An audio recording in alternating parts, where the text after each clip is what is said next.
Welcome to the Art of Lifting podcast. Today I am joined by Tarrin. So I won't make you introduce yourself. A little bit of background, I guess. Obviously, we'll go into more detail and let you talk for yourself. But you are a lifter here in British Powerlifting, part of the IPF. You're also a powerlifting and a nutrition coach.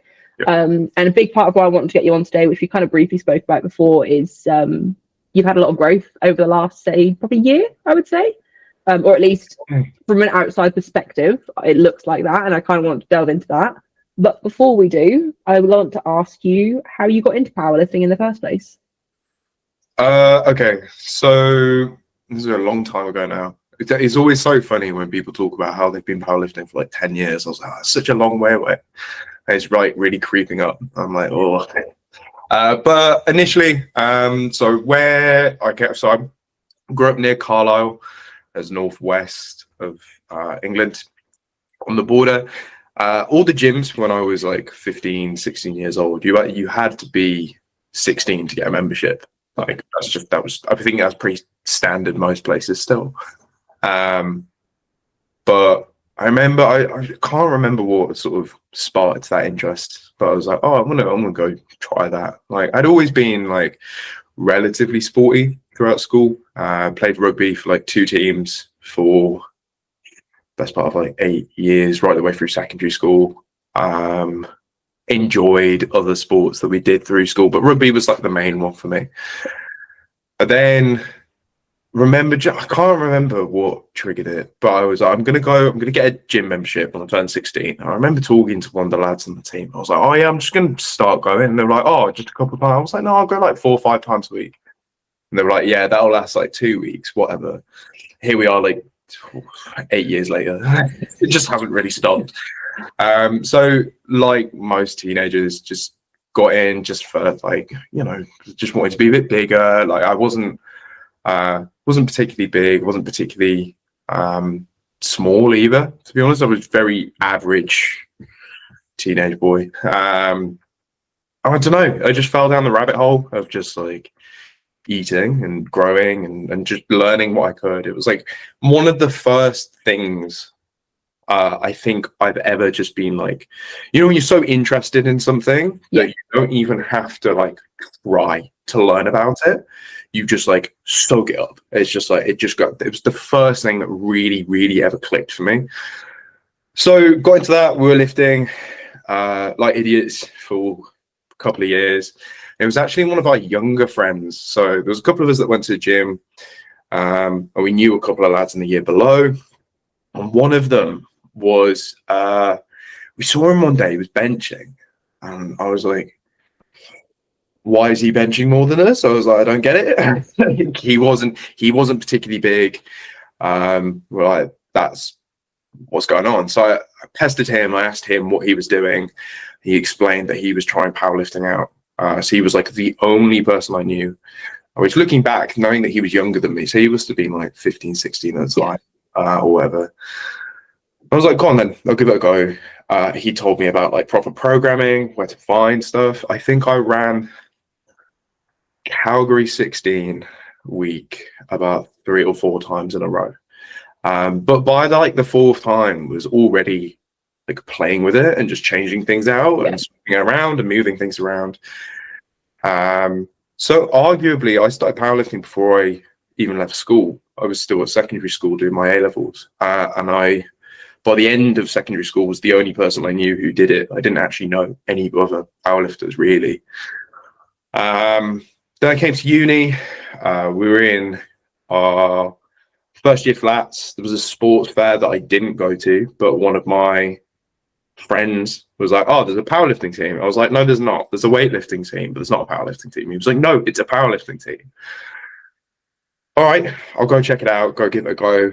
I went to the first session and then it was just all in from there. It just spiraled big time. I haven't really looked back since. That was what, 1, 2, 3, 4, 5, so like 6.5 years ago now. Yeah.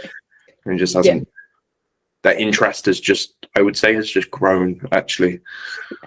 I like what you said about how when you joined the gym, it was almost like you didn't even have to try. You just it naturally wanted to learn everything. And like Yeah. I was exactly the same when I first joined. Like once I first discovered like what like lifting weights and stuff was, like I was on YouTube constantly, and I like all of my free time was just filled with watching all of these YouTubers talking about all these different aspects. And then when I kind of found powerlifting, it was like even more specific. And when I think now, like my boyfriend, for example, he does not enjoy going to the gym. Like he'll go with me, do my accessories and stuff with me, but does not enjoy it, and he can't understand why I enjoy it. And it's not something I can really explain, but I guess it's that thing, like I've always played sports, and I know you said you've always played rugby and stuff. Yeah. But I've never had that same love of as like I do the gym. Like I enjoyed sports growing up, but I didn't like I would play football mostly, and like I didn't sit and research anything to do with football. I just played with my friends and had fun. But there was just something about learning the intricacies of what goes into like programming, training, nutrition, all of that stuff.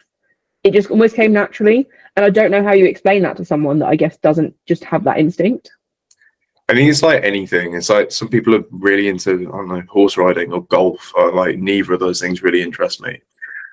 It's just like any other interest, right? But I think a really funny little story. I must have been like a year or two into it. And bear in mind at this point, I was like doing a bit of powerlifting, playing a bit of rugby.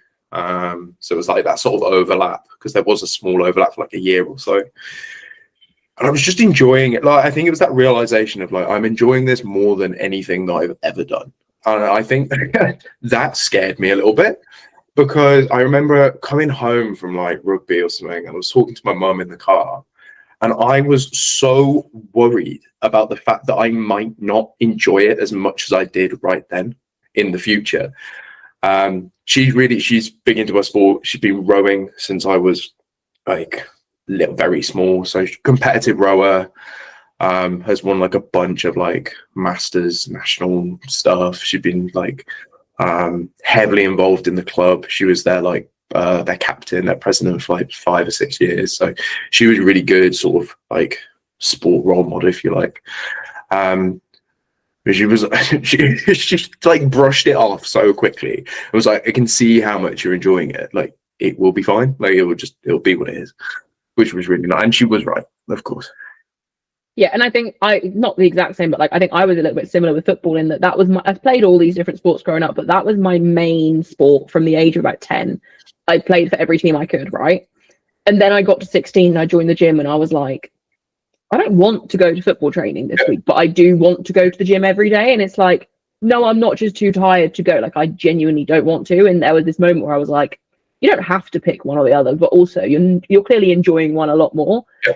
And something that I think we're seeing more with powerlifters at the moment as well, especially a lot that have been around like since kind of when we were, I think I started a couple of years before you, but like that time, like pre-COVID time, a lot of them are actually now going back to the sports they used to play as well as powerlifting. Yes. And I think it's that thing of you don't have to pick one forever, but if you're really interested in one or the other, like I'm from the sounds of things, you're probably similar to me in that like I've got no interest in going back to my old sport because I love this so much. Like I don't really want to go run around in a wet football pitch. Like no thank you, I'm quite happy doing this. But equally in the back of my mind, I'm like, what if I ever get bored and I want to go back to football? There's nothing stopping that from happening. No, not at all. And I think I've been concerned about that now and again, like but it was actually a very, very recent thing that I've started doing. As I've started when we were little, we used to swim quite a lot as well. It was never competitive, but we were like, you know how you work through classes, like swimming lessons, and you could like, we were in the top one, and then we just like never progressed, like as if we never went and did anything else. It was just, I think my mum just was like, oh, they enjoy it, so we just like kept going for like another 2 years. So we were like pretty strong, like me and my younger brother, pretty strong swimmers, like quite happy with it. And then I haven't been in a pool for like to intentionally swim for like over like 10 years.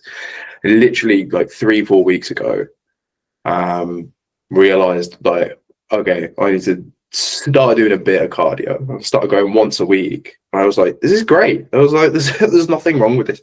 And as soon as that sort of struck, I was like, oh, I'm always going to find something that I'm interested in. Even if that I think it'll be a long time before I get like bored of powerlifting. I don't think that'll happen anytime soon. But it's taken any concern of that away. Like, oh, here's another sport that I can do alongside that I enjoy, and like I don't even enjoy it that much, but I still enjoy the process of it. So there'll be something. It'll be okay. Yeah, I think when you're just naturally an active person, like you said that your mum was always active, she's still active now, like you've grown up around that, it's kind of just instilled in you as a person and a personality trait to do something to stay active. Yeah. This is also not where the conversation was going to go, but question I just popped in my head. I had a conversation with a friend recently who does a lot of like long distance running, cycling, swimming. Yeah. And she and I had a conversation of like, we're not really able to do a sport without taking it to the extreme. So like, for example, her and her boyfriend, like they'll go for a bike ride and then she's like, oh, I really enjoyed that.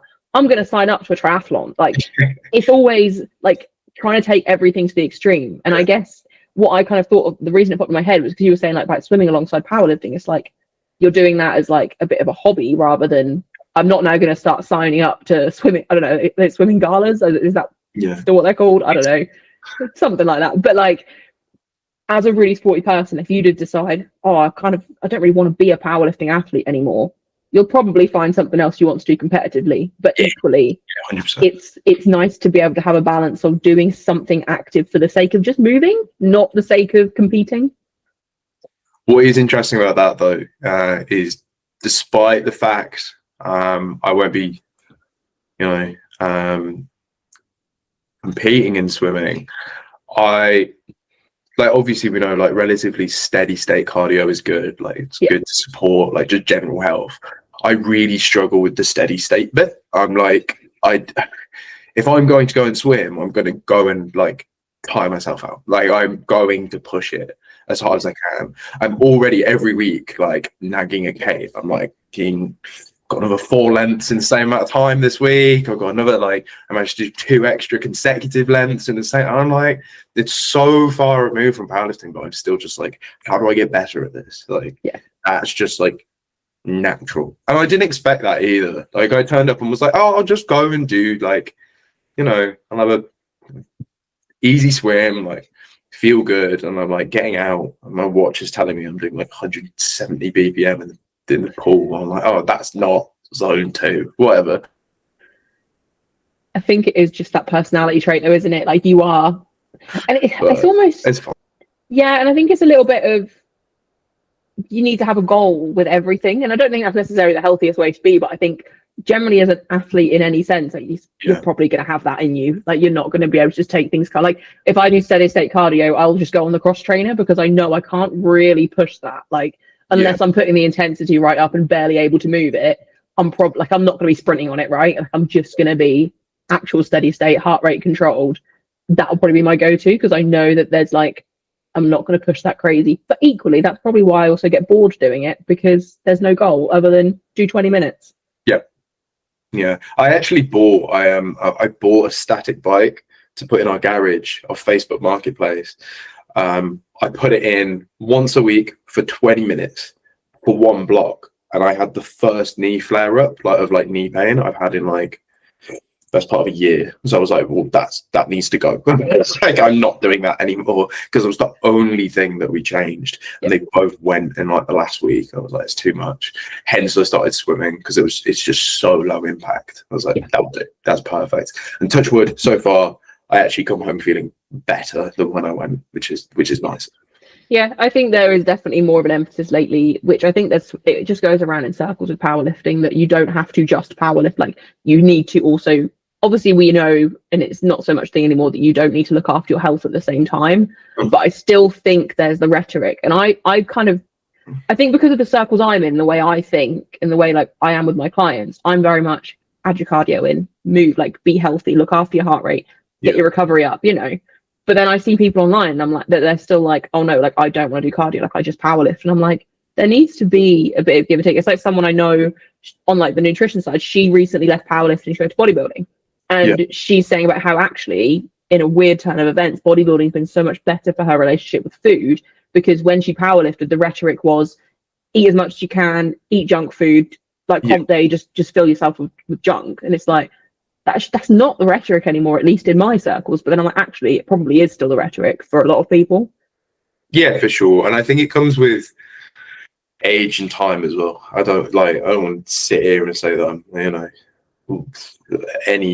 I'm not wise at all, but probably more so than when I was 16. Like, but that's how it started. That's how powerlifting did start for me. I remember the first bulks I was doing; they were disgusting. They were horrible. Yeah. I think I was 100 kilo first time at like 17, 18 years old. I put like 20 kilos on. It was crazy. And it wasn't until recently, actually, I was having a really good conversation with one of our mates on the way back from Euros last year, and it sort of like shifted. I was always so tied to this idea of like, oh, like, because my height and my build, I'm probably just going to be a 105 forever. That's probably where I'm at. But I sat on it and I was like, I've been 105 since I started powerlifting, which was like 4 or 5 years ago. I was like, okay. I was like, I could try a higher weight class, and if I don't like it, it's awful, I can come back down. It's not really an issue.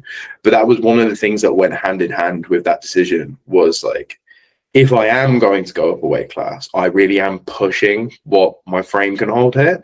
So I need to make sure I'm doing extra cardio. I need to make sure nutrition's on point, because all the issues that come from not looking after those things are exacerbated so much more if you're also overweight, like, as well. So that was what sort of spurred some of these changes on. And like, to be honest, I keep saying, I feel better now at like 115 than most of the time I spent at 105. Like, I feel healthier physically. I feel better, like in better shape, which is nice. I think it's just literally doing those things has made the difference.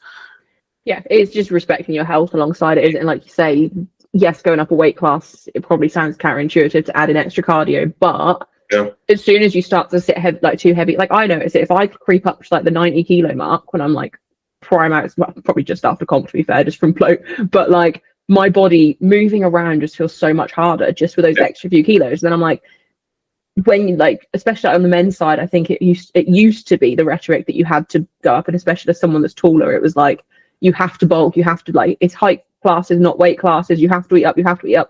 And then people are like, well, if I add cardio in, I'm gonna have to eat more to gain any weight. And then it's like they go into this spiral of then not looking after their health. But actually, like you said, that you feel better now than you did as a 105 because you're actually just adding in these little things that make a big difference.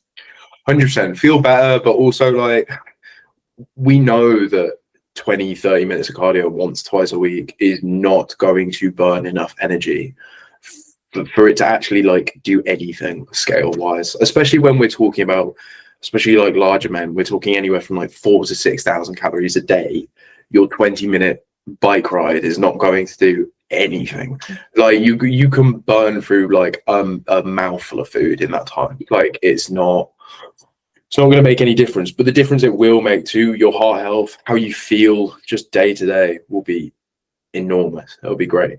So yeah, I actually especially nutrition clients that I work with, I always encourage more cardio if they're not doing any already as they go up in body weight. It just makes sense, right? Like if you're heavier, there is just more stress on your heart depending on how fast you gain that weight. Your heart doesn't necessarily have time to quite catch up. So that's when I think that's when people do these bulks and just get a few kilos and do feel awful.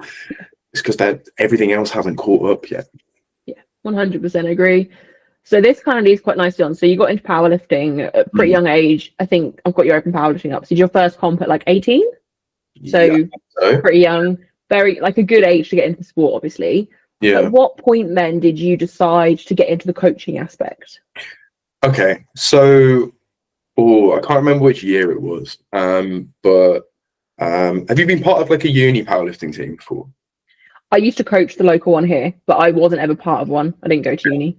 So so I went to Newcastle Uni, and the club when I joined was very, very small. Like we're talking like 20 members. Like it was not a bit. To give you an idea, I think the year I left, there was like 100 to 120 members or something like that. So like it was really nice over the course of 5 years to see it just like explode as a sport. It was really good seeing like the sports, like sports staff take us more seriously, especially after all the like the Bucks affiliation, everything. That was great.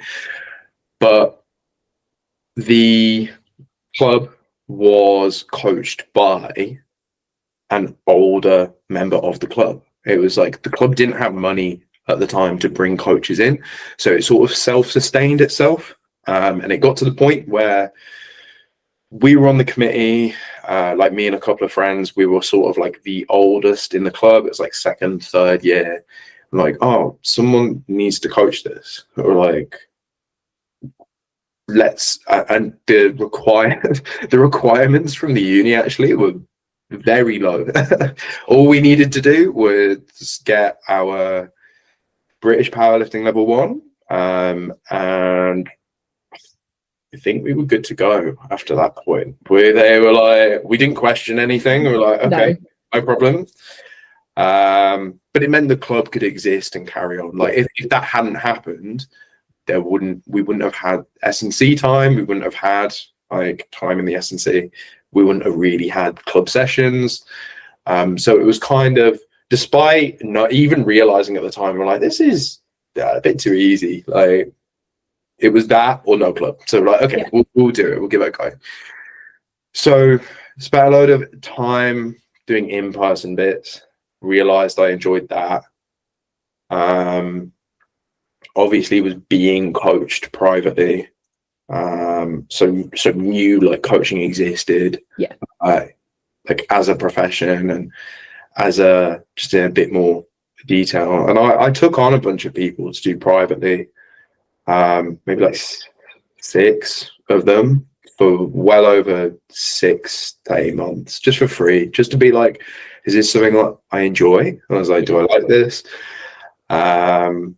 So doing the in-person stuff, trying a little bit of online stuff, just seeing where I'm at. And initially I was like, did not have a clue where to start. And I was like, and I was asking the guy who had been coaching the university club, I was like, where do I start with this? And he gave me a load of resources and stuff, and I worked through them and was like, there's nothing out there to like form an idea of like programming. I was like, there's nothing that just goes do this. And like, so I found that really hard. But what I did know and what I did realize, especially after a few more conversations with my mum, was that I was just good with people. Like I was just a good communicator. I was good at sort of breaking ideas down. I was good at supporting people. Like I think I'm, as a person, fairly empathetic. Like basically all the qualities of a good coach without any actual like programming. It was very much like the human side of coaching. I was like, I don't need to learn any of it. I was like, that is just me. I was like, and I can learn all the other stuff. So I'll give it a go and see how it pans out. And then that just sort of snowballed a little bit. So yeah. Do you want me to talk about that a little bit more, how that progressed? Yeah, I think so. I think it's interesting. I really like that you said you kind of had those personality traits as well, because actually I did an episode with, I think it was with Jasper. We did one on, it was either Jasper or Charlie, on like what makes a good coach, like how to grow as a coach. And literally, I think it was Jasper, the main thing we spoke about was actually just like genuinely caring.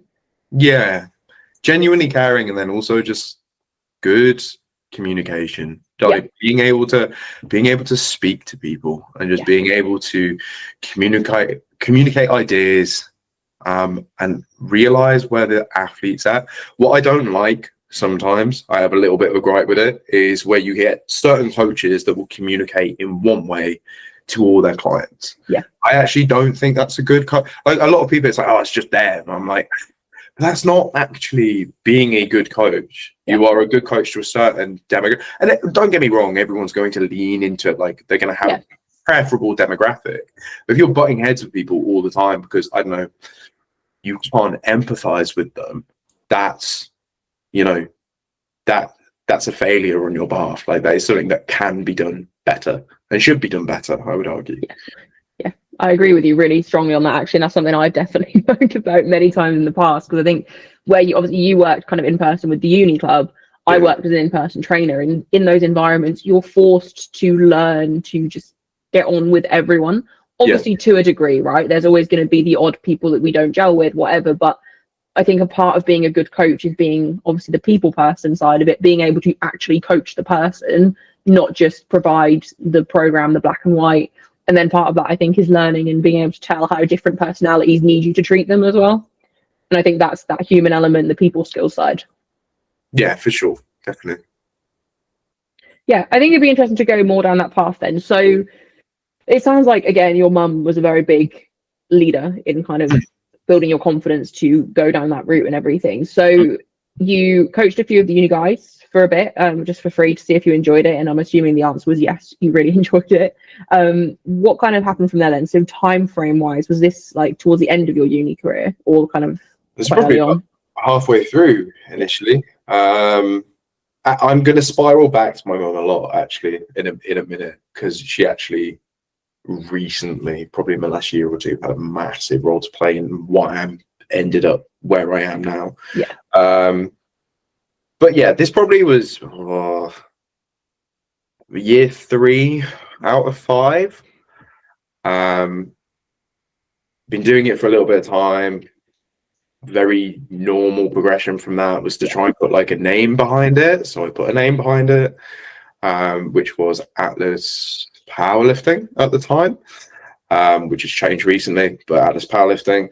And it just sort of like grew very organically. I think I worked up to like quite a small roster, but it was like 15 to 20 people working alongside them. I had a year out of uni. In my 4th year, I was on placement. It just sort of shuffled alongside of that, just stayed very, very same, like working with the same sort of people. Came back to uni for my final year, and that's when obviously things changed quite a lot. So I actually studied engineering uni. So I have an engineering master's. The placement year was incredibly important because I was very, very lucky that I got to work with a contractor, a consultant, and a client company for like 4-month blocks. They got to move me throughout. So I basically got to see all the types of jobs that were available to me in civil engineering. And I thought I had like a pretty good idea of what I wanted to do. So I quite enjoyed site work. And so like being at the building site, seeing what's happening, see what's going on.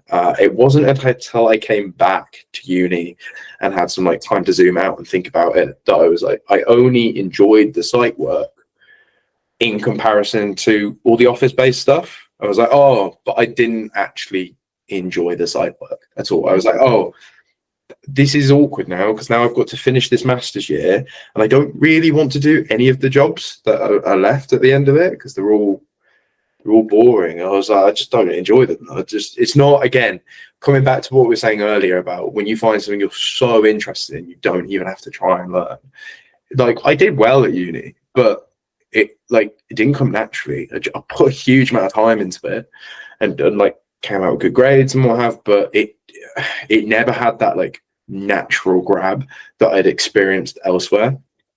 So we're going to the end of uni, and I was like, well, I have no money, our rent's really cheap, so why don't I just like give it a go and just see if I can make it work full time.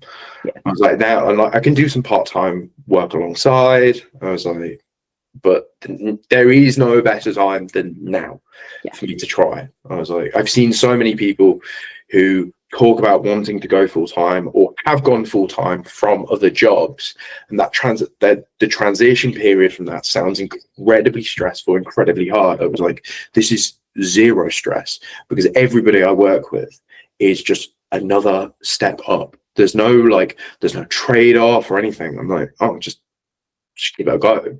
So I actually turned down a engineering job that I'd been offered in my last year. They were really surprised, but were really nice and supportive and said, if you ever like change your mind in the future, reach out to us. I was like, yeah, I will. I don't think they'll ever hear from me again. But it was nice. It was nice to hear from them. All my family were very concerned for me. all of them, except my mum. So obviously I said she was a rower, but I think the big thing with my mum was she was a sculptor for most of her professional career. She's an artist, so she's always been self-employed, always doing little end jobs here and there. She hasn't touched it for years, actually, with me and my brother being born and just like losing workshop space, but she just goes and finds other things to do. So at the moment, she like, it was maybe 3-4 years ago, she was like, oh, she'd been going to a Pilates class and said that like she was really enjoying that. So she went and got a qualification. She had to go to London for a load of exams. Now she teaches Pilates like 3-4 times a week just because she just sort of fell into it. And I was like, okay. And then like, I think my dad got her a soap making kit for Christmas one year. There is now a room in our house dedicated to making soap because she has a small business where she sells them out of like the house. Like she'll ship them, do farmers markets. So she's got like 2 little businesses on the go. This was all happening just before or at the same time as like me leaving uni. And she was like the only person who just like wasn't worried at all. Yeah. She was like, yeah, you'll be fine. She'd be like, yeah, go give it a go. She understood my reasoning like perfectly. She was like, yeah, you'll do all right. And I'm like, that's all I needed to. I needed like that one. But if she'd turn around and be like, you should maybe go and give something a go first, I don't know whether I would. I'd like to think I was headstrong enough that I would have just done it anyway. But I think I would have had like, it would have been a lot harder, like mentally. So come out of uni, I won't go into it in too much detail, but worked for like a company, like a coaching company for 6 months. That wasn't working out at all. Just the pricing in the UK was wrong. It just didn't match where I was at the time. So sat with very small client base, still doing a lot of part-time work.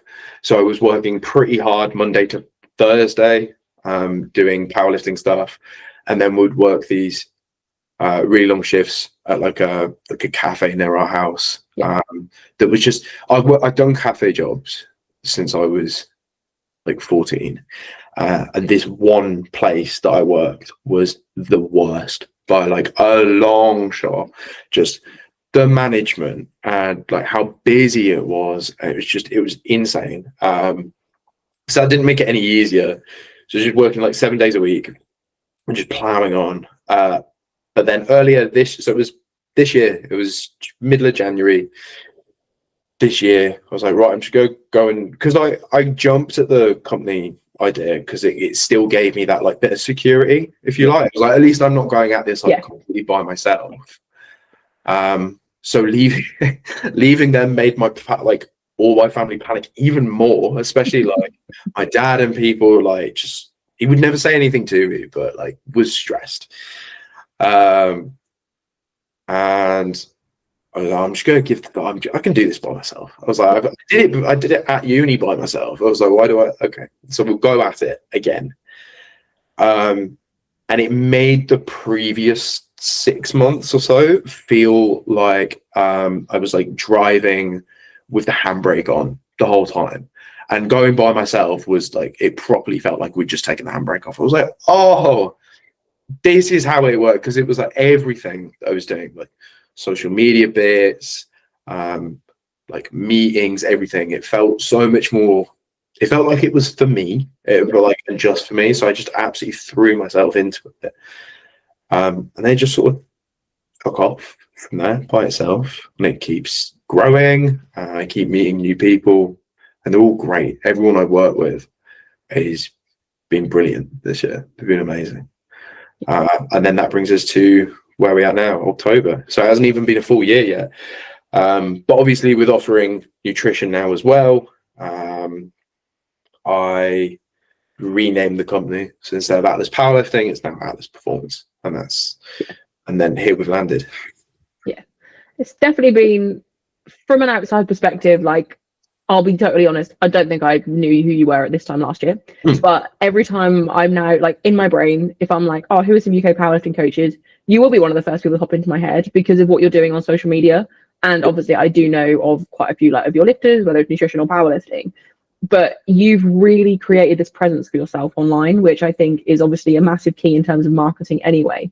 Yeah. And yeah, like I feel like most times I open my phone, like if I'm on Instagram, oh, Tarrin's posted something, Tarrin's posted something. That's it. But that is literally what you need to do, and that's where your success has come from. Just want to quickly rewind back before we dive into that and just kind of touch on what you said about how, like, obviously your mum has kind of always worked for herself and found ways to bring money in for herself, doing things she loves, and that's an amazing role model to have. And it really is. And I think, like, I'm someone that's doing the work full time, cut my hours gradually as coaching gets busier. And although, like, I'm very lucky in that the company I work for is very good at just accepting flexible working requests, so like it's a pretty easy thing. But there's equally, every time I drop my hours, there's still this thing in my mind of, oh, but what if? But actually, like, when I've spoken to other coaches about this sort of thing, they're like, just take the leap, like, because you won't regret it. And I haven't ever regretted it, because it gives you more time to focus on what you're actually kind of working towards. And I think the situation you were in, like, you just finished uni, like you said, your rent was pretty cheap.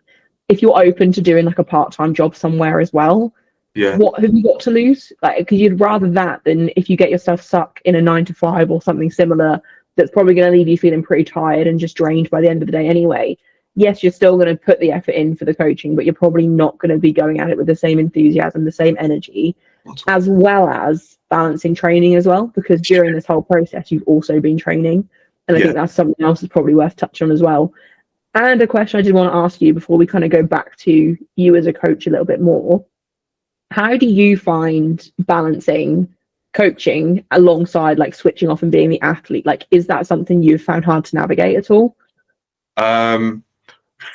Fortunately, no. I've always been pretty good at being pretty selfish when it comes to my training. I've always had like strategies in place to stop people from getting in touch with me, talking to me. Like, that's always been blocked off. So like things like my WhatsApp notifications are not on. Like, I get no notifications through. My phone never comes off do not disturb ever. Is always on do. So like, which is really annoying for my family. Actually, it's really annoying for Kate, because she knows she has to ring me 3 times before it comes through. So she's like, rings it, lets it ring, ends it, rings it again, and so like, because eventually it breaks through like the do not disturb. And I've got a tip for you here, but you might not want to do it. I'm pretty sure if you add the contact to your favorites, it skips the do not disturb thing and they come straight through. Nah, she really needs to get on. I was going to say, you can leave it as do not disturb, that's fine, but just in case. I'm just like, so being able to like block those bits off is really good. I did really struggle at the beginning coming out of uni for a couple of reasons. So I almost instantly went to training in the middle of the day. So whereas I would normally be training in the evening, everyone's finished uni, everyone's finished work, etc. I was like, well, I don't have, and the gym we train at, there's a whole bunch of powerlifters and there's 2 combo racks. So it is just stress. It is just so many people trying to work in with people. I was like, that would be such a luxury to not have to deal with that. I was like, so I'm going to train in the middle of the day, but obviously the middle of the day is very quiet. Yeah. And there's not anyone there. I was like, oh, okay. But I've now lost this like sense of community. And I'm like, oh, where am I at with this?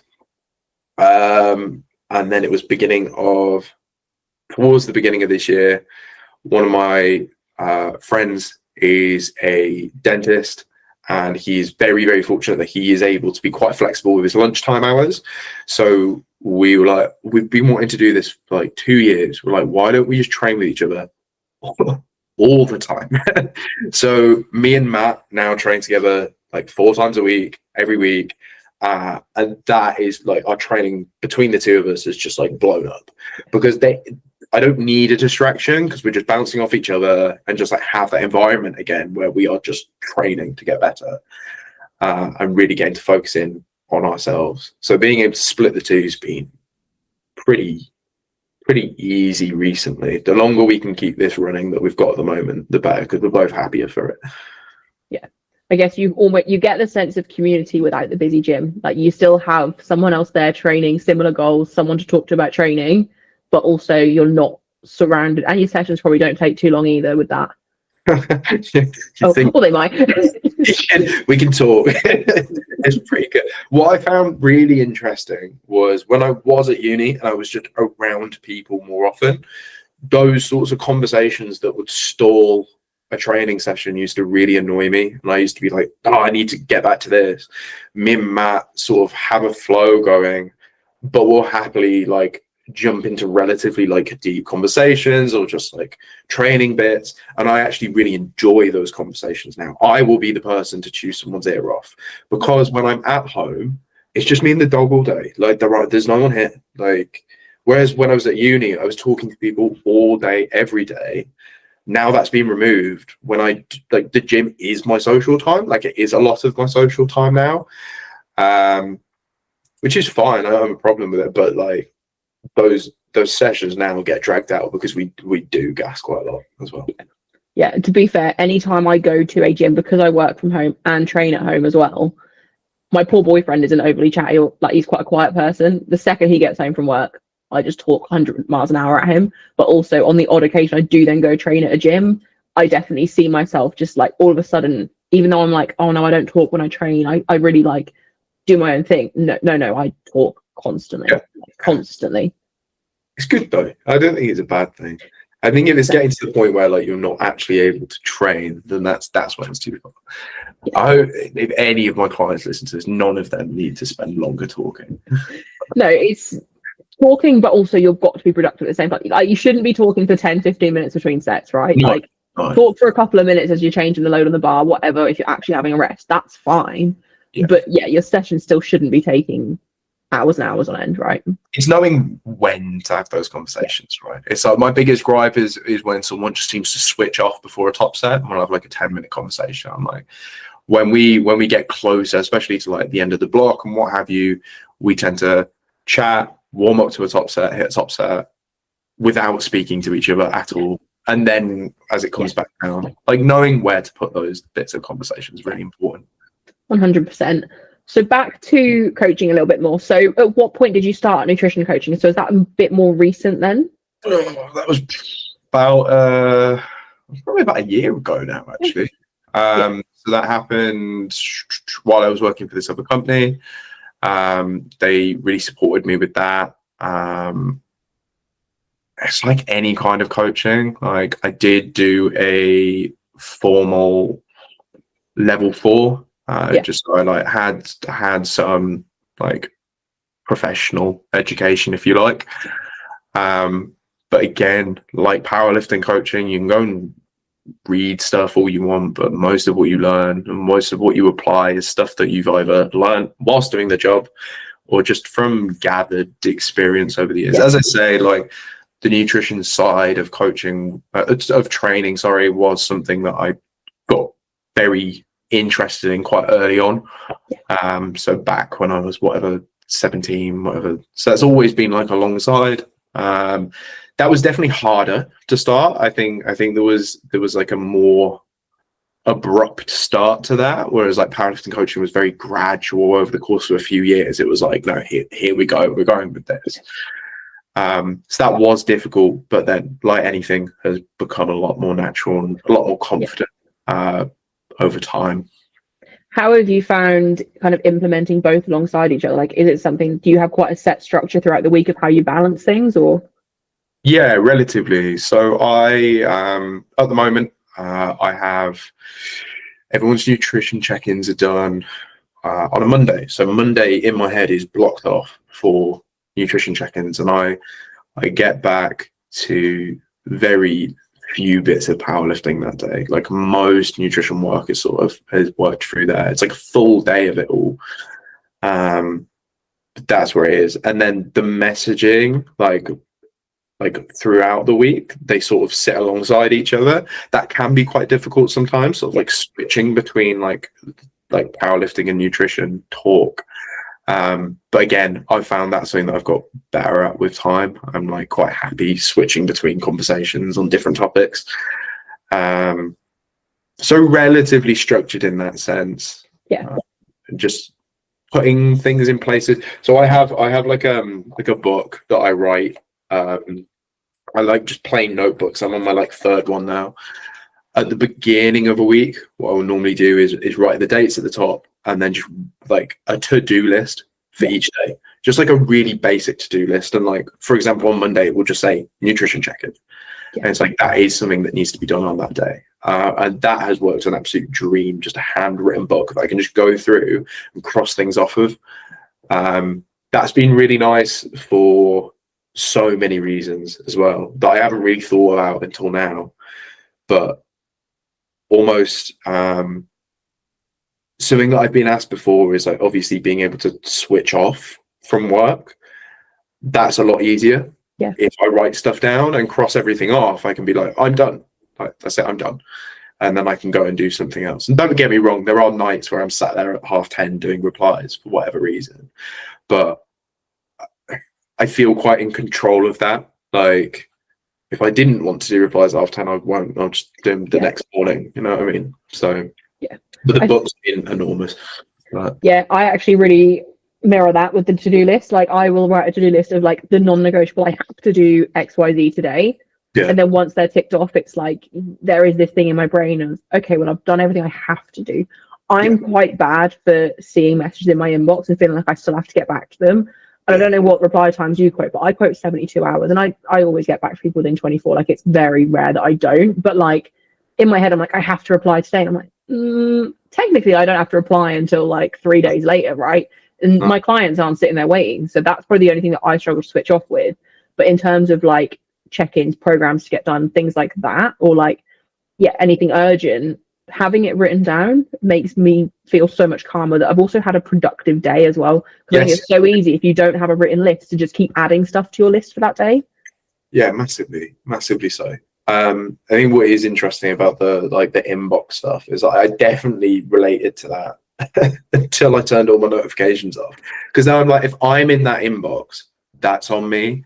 Like, I have decided to go and open that app and see what's there. Like, and all my family and everyone know, like, if you want to get in touch with me, do not send me a WhatsApp, because that will take forever for me to get back to. You just get mixed in with everybody else. That's probably the slowest way. So I know trying to set things up so that everything I do is always on me and doesn't feel like there's an external pressure coming on has been really useful. Yeah. So going back to the social media side, obviously, as I've already kind of said, I open my phone, I expect to see some kind of post from you at this point. And that's like and I say that with nothing but compliments. Like, that's a really good thing. And the quality of content you're putting out is obviously really good and it's valuable. And you use different styles of content as well, which like, as someone that follows you, like, that's what I enjoy to see. Like, I don't want to see the same stuff over and over again, right? What sort of planning went into doing, like, I'm assuming it was a conscious decision to, I'm going to be regimented with this now. Like, how did you find starting to do that? So that was a really good piece of advice I got from somebody when I started working last year. They were like, your presence is everything when it comes to powerlifting. They're like, it doesn't even need to be that good. You just you just need to be there. Just you're not the first person to say this. Well, like, they open Instagram and there's something I've posted. I'm like, that's all I'm after. I don't need you to watch a reel. I don't need you to read it. I just need you to see my name again. That's it. That's all I'm going for. Like, none of my posts do ridiculously well. Like, none of them do. But I regularly get applications, and like at the bottom of the form it says, where did you hear about us? And it'll be Instagram. I'm like, great, okay, so that's working. Like, that's doing its own thing. So that was like, from a marketing and like, because that's a business, right? It's just running a business. It's like, okay, this is a bit like a totally unestablished business. It just needs marketing behind it. What is the easiest way, the cheapest way, and the way that I have the most control over it, like, to do marketing? I was like, it's just social media. And I hated the idea, especially the reels. The the reels were awful to begin with. If anyone wants like a real cringe fest, like go back like a year on my reels, and I look like a war camp prisoner, like being told to like speak to the guy. It's horrible. It's so like stiff and horrible to watch. But I just leave it there anyway, because I like going back sometimes and being like, oh, I've actually got okay at that now. Yeah. But a big non-negotiable for me was I'm going to post at least twice a week. So I went for a period of doing 3 times a week, which I hated and stopped. At least twice a week, every week, and haven't put an end date on it. I was just like, that's just what I do as part of the business. Yeah. And I haven't missed a week for over a year now. And some weeks, like, don't get me wrong, some weeks I'm like making posts on like a Friday. Like I haven't got anything like to go into, so I just write like one of those like single slide or like a short slide ones. I'm like, I just need something. It doesn't need to be like really in depth or crazy. It just needs to be like something short that I post that makes sense. And actually, some of them have like the best takeaways, like the short ones. So like I've never been interested in like optimizing content. Because if I start doing that, I won't enjoy it.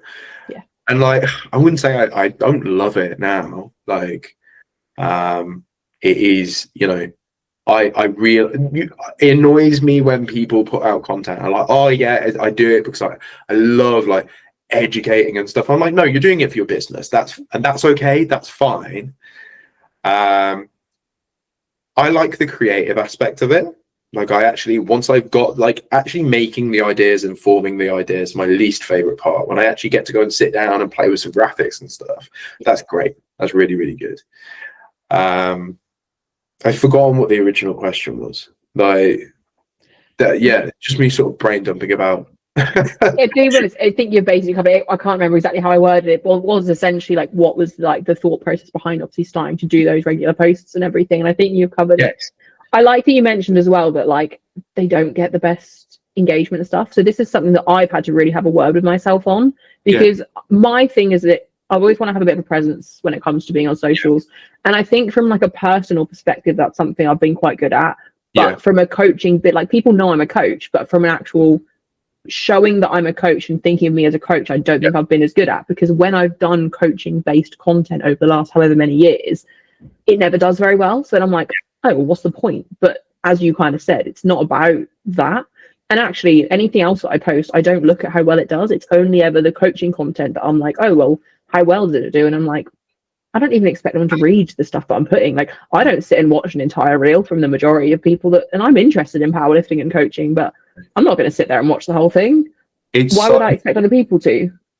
As a sport, we've like covered most topics and most bases. Don't get me wrong. Like every time you put something out, like you give a unique perspective on a topic. So like, I'm never afraid to talk about stuff that's already been spoken about other times before, because like the way you explain it as an individual could be really useful for one particular person who hasn't quite gelled with 3 other videos they've watched on the same thing. But there was two really good things that I heard and was like, oh yeah, that like sort of confirmed why I was doing it.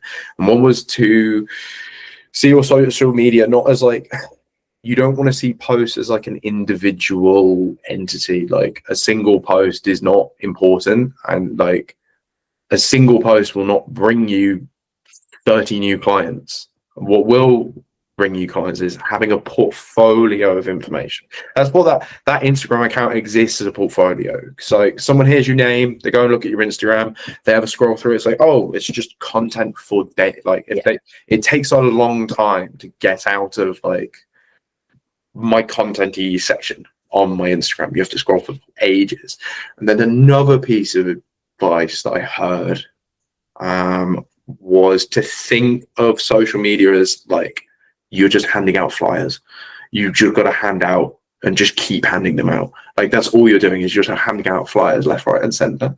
And obviously, because of the way like feeds work, if you haven't posted recently, you're not handing anything out. Like it stops. Like that trail just goes dead. So just being as consistent and regular as possible is really good. Yeah, and then that's where I think once you've created that name and established yourself there, and you've got the inquiries to come in, because I mean, we see it, obviously we're not going to name names of any coaches or anything, but like you see it a lot where some coaches are amazing at putting out content, right? Yeah. But because they don't have the people skill side that we kind of spoke about earlier, their retention then isn't there. So although they're getting all of these inquiries, they're not getting the same retention. Whereas I think what then sets coaches apart and helps them be successful in the long run is like what you've done of creating that portfolio. You know, people want to see, oh well, clearly he knows about powerlifting coaching, right? Like go on your page, there's content all over it, right? Hire you or like have a call with you, whatever, gel well, great. And then it's the showing that you care and the people skill side that you said, like, you know, naturally is just your personality. That's where you then make that name for yourself in that people are going to stay, they're going to recommend you, and you're going to get that retention there.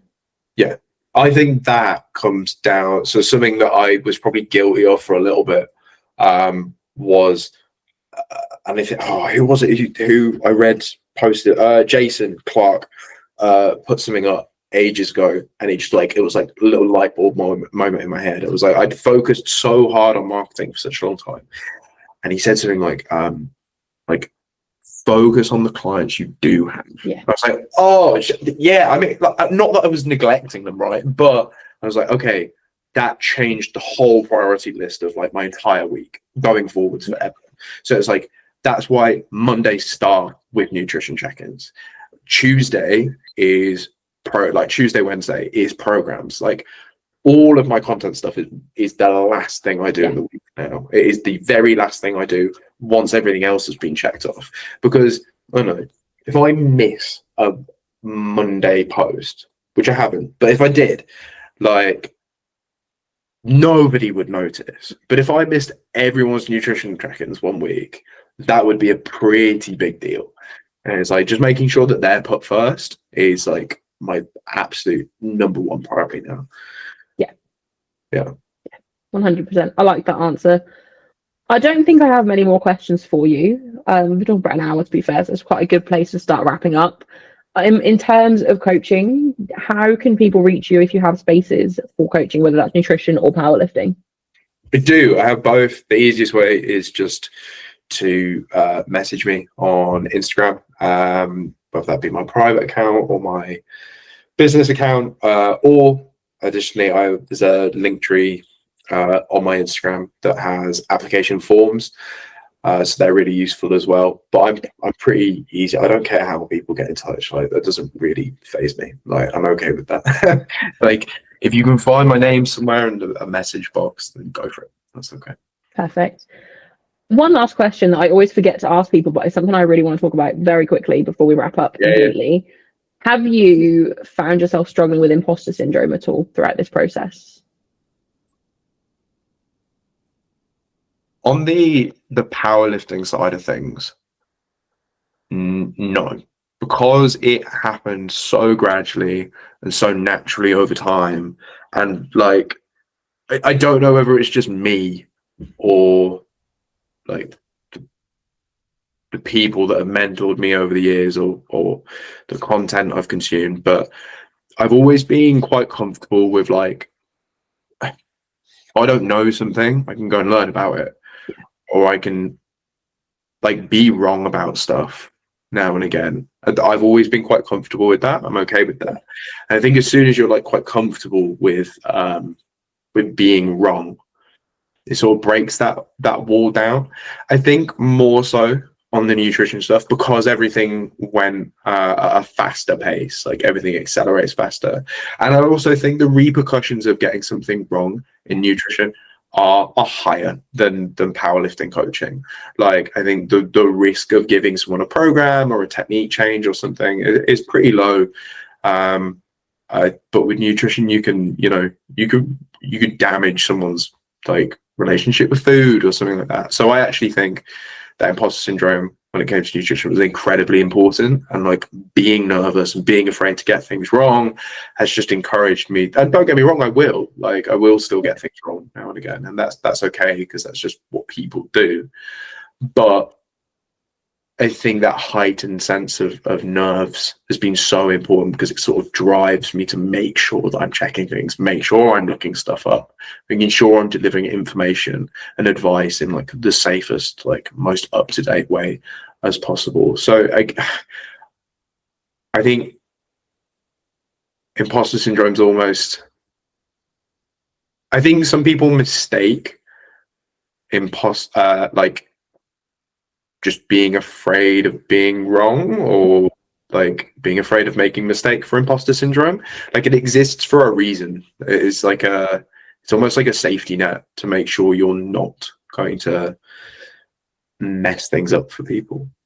I think that's pretty much the perfect answer, and I think you're completely right there. And it's you need to have and I agree with the nutrition side as well. Like, I think it does just feel like you have that little bit more, well, quite a bit more responsibility, just to make sure you're doing things right by the client, even more, because it, like, everyone, like the society we grew up in, food for a lot of people is a very difficult thing to navigate. Yeah. And you obviously don't want to make that, you want to make that easier for people, right? But it's the willingness to admit when you're not sure, and like, no one expects any of us to know everything. No one knows everything, right? If we all knew everything, it'd be very boring. But it's the willingness to sit there and go, actually, I'm not sure. I'll go ask one of these people that I've networked with or that I'm friends with, you know? And I think you're completely right there in that a certain level of kind of imposter syndrome, if we're even going to really call it that in this case, is a good thing, because it means you're going to check yourself. Whereas I think if you're very self-sure and confident in that you know everything, you have an answer to everything, you're going to make more mistakes along the way. 100%. Yeah, I don't have anything else to add to that. That's pretty spot on. And I think that's a pretty good way to end. So if people are interested in coaching, reach out to you via your socials. Do you want to just say what your Instagram accounts are for anyone that may not know? So my personal one is just my name, Tarrin Wilson, all one word, and the other one is atlas.performance _ I'm still trying to get a simpler than that, but they all seem to be taken, which is annoying. But if you just search Atlas Performance, it'll come up pretty quick. Perfect. Is there anything I've missed that you want to shout out before we wrap up? No, very happy. Yeah, it was good. All right, perfect. Thank you very much for joining me.